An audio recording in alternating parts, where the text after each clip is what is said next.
Hello everybody, wee Paddy from Cost to Shock and a wee bit of a different video you'll see by the title this morning. This is a call to arms to our British knife makers, or budding British knife makers, whichever the case may be, whether it's a company, whether it's somebody in their garage, I don't care. I want to buy British knives, and the standard of the average everyday working man's knife is not the best. And I don't want to run everybody down because we're not all tarred with the same brush. But I find it, this is just me personally, I'm a YouTuber, I buy knives and I test them, and I test for their fit and finish. That's the one thing that knives are always going to be tested on, their fit and finish, the materials they're using, and whether the consistency is there in the knife making. There's three of the very important things that I look for when I'm testing a knife. Now, in the UK, we are absolutely rubbish at self-promotion. We are rubbish at self-promotion. We've lost a lot of our big companies in Sheffield or whatever, and it's down to basically this: the knives are not of a great quality. You can get one or two that are brilliant, and then you'll get another one thrown in that is diabolical and should never leave somebody's garage. That's my problem. I want to buy British, but the standard is not good. In front of you here, I have a wide selection of knives. I've, European knives. There's French, there's German, there's Italian, there's British. And then there's American. These are the standard. GEC are the standard for me for pocket knives at the moment. And pocket knives is the one thing that's legal in the UK. It's the one thing that's legal. So the more people we can get using and talking about and not abusing in a bad illegal way is pocket knives. There's an opening there for them.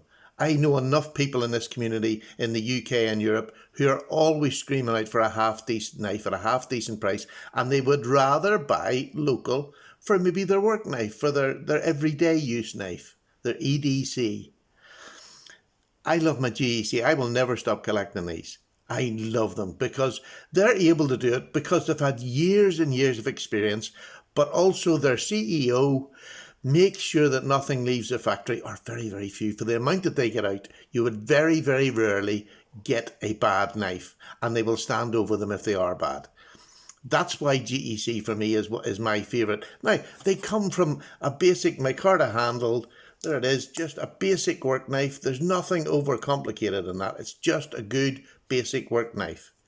There's a German knife that's of the same sort of ilk, Ottermesser, absolutely brilliant. But they've been going for years, hundreds of years, some of them. And they've been making knives in their factories. We have British knife makers out there, and we have some of the best custom knife makers in the world, and that is absolutely brilliant. But I don't know many people who will get into knife making or who will progress through it, and they'll not certainly start at something that starts at 200 and goes up the way. There's a British knife maker I was looking at last night after seeing a video of him. I went and had a look at him, and that's what the power of YouTube and videos can do. Shing, a British knife maker, outstanding, and he is a genuine artisan knife maker, but his prices sadly start at about £200 and then go up the way, and that is brilliant. I would buy one of them. In fact, after seeing it last night, I'm going to start saving to get one, and that's fine, but it's a small niche market. It's for people who can afford or who would spend more than £200 on a pocket knife. The biggest majority out there don't. I've just done a survey yesterday on the price that most people would pay on their knives. I've had a massive response of people telling me what they would spend. And if you're a knife maker who is a small concern and you're making knives that are of a half decent standard, that's fit and finish is good, they're open to scrutiny because this knife would have to come on YouTube, be reviewed, tested by me, and an honest opinion given on that knife. So if you can knock out 10 knives a month, say, 5 to 10 knives a month of a decent standard, maybe it's not your full-time job, but the quality, you can guarantee your quality. I'll give you a platform on my YouTube channel. I'll review, test your knives, and let people know how to contact you, where to buy your knives, and you could have a steady stream of business. And isn't that all that you want? When you're making a knife, you want more and more people to see it. Well, you have to start, to me, you have to start at a price range that knife collectors or a knife.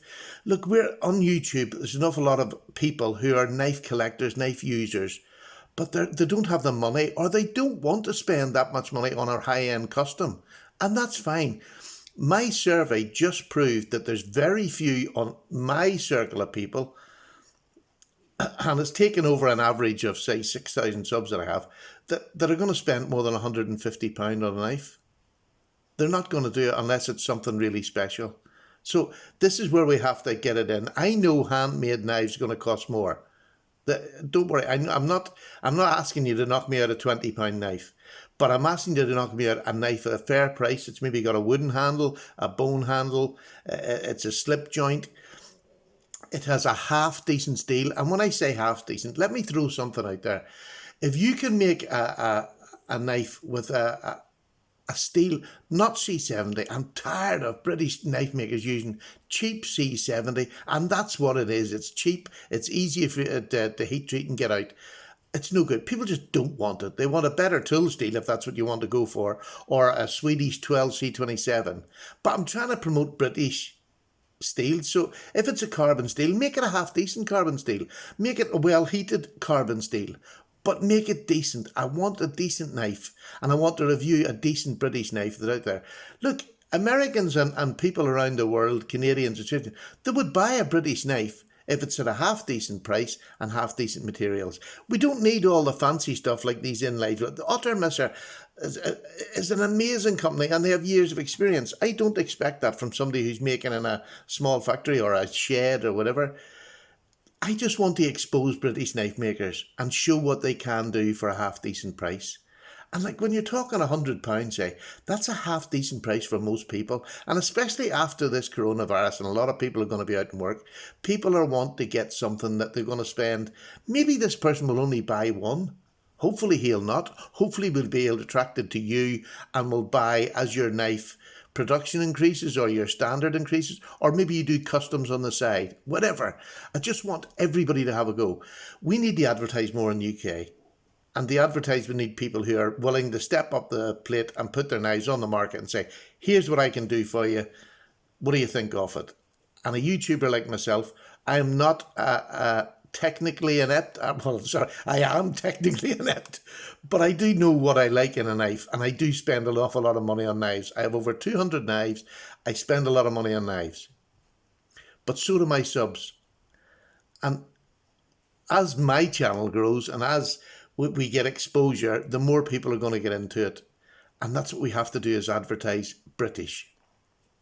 Now, I will never change with GEC. To me, they're a company that's been going for years. They have the ability in a small company to make a large run of knives. I know we maybe haven't got that here. So these are my collection, and I just love these. And they can go for silly prices too. They can go for silly prices. But to me, they're worth it because I like them. And that's my custom end, if you like. To me, that's the custom end. GEC are getting up to that custom range of a knife and a standard.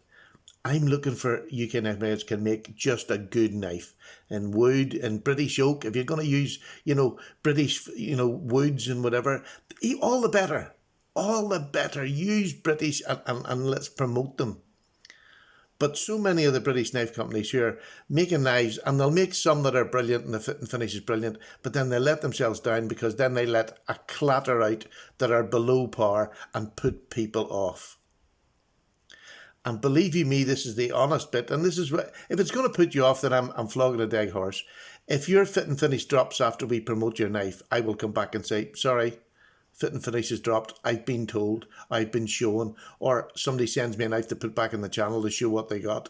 So you have to be a genuine knife maker who's going to be able to keep up that standard. That's my goal for my channel. So here's my offer. If my YouTubers are on Instagram and you know a knife maker who's good, who knocks out a product at a reasonable price, or if you're a knife maker who knocks out a product of a much higher price, can you do one at around £100? If you can, brilliant, because you're already ahead of the game.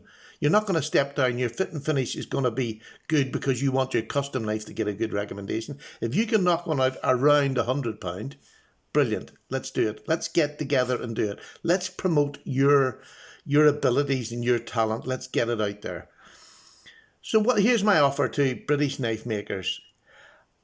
I will show your knife, I will test your knife, I will review your knife, and I'll give you an honest opinion on your knife and recommend your knife if it's good to my YouTube channel. I will also put the knife out to other YouTubers in the UK, and on the finish of that knife being reviewed, I'll send it back to you. So this is not going to cost you anything except the postage and a knife you've made, and you will get that knife back again. Now, if I sell 20 or 30 of your knives and you're over the moon, by all means, let me keep the knife. I have no problems with that. It is a YouTube channel after all. It costs money, but I'm not asking for it up front. I want to be able to promote your knife, and I don't want it to cost you a penny other than postage. So there we go. That's the offer. If you are a YouTuber or you've got an Instagram channel, please get this video out to knife makers and let them see it. Let them come and see what they think of it, because that's going to make or break. If they, if they're not going to get involved, I can't promote them. And that's as simple as it is. I can't promote them. They're not getting involved. And hopefully, if it goes from here, maybe the companies like Hinderer or whatever in the future will promote a British knife section, of new knife makers, give you an opportunity. But I don't know. That's just a guess. That's where I would like to take it. I would like to go back to Hinderer and say, look here, got a young knife maker. He has sold about 20 knives to my subs. They're really good. Give him a shot. Give him a platform. And maybe we can get something like that going. But this is what this community can do as a community. But we all have to come together. I just want to start the basics. I just want to start. I'll promote your knife free of charge. No, not even the knife itself. I don't need it. I've got plenty of knives. I'll send it back to you once I've completed the review and done the testing on it. So if you can stand by your product, you can promise good fit and finish. Not letting a knife out the door that's got blade wrapper rubbing against the side. And I know all knives, all pocket knives, are maybe not 100% down the centre, but I don't want them close to the side. I don't want them with rubbing on the side, because a knife collector will not take that. And that's what we are. A lot of us are just knife collectors. Knife users want a knife that's going to be reliable as well. Okay, that's it. My rant is over. If you're interested, if you know a knife maker out there, direct them towards this video. If you want to see, and this is the sort of jumping ahead of the gun, if they want to see what my subs said on price range, this is not me waffling, go back and have a look at the previous video to this to see what most people are going to spend on a knife. And that's the price range you have to come in at. It's simple as that. Maybe that's not possible. Again, I don't know. I'm just throwing this over the parapets. Have a look, see what's out there if there is a British knife maker. For British custom makers, I'm not trying to take your business away, because your business is in a price range that's beyond what I'm looking. But I'm hoping that maybe British custom makers could make knives at a price that's going to bring people into the community. Because the more we get in this community, obviously everybody benefits. All right. Speech over. Paddy's gone. Have a lovely day, everybody. For those who are looking after us and taking care of us in these hard times, I thank you from the bottom of my heart. Take care. Paddy's gone.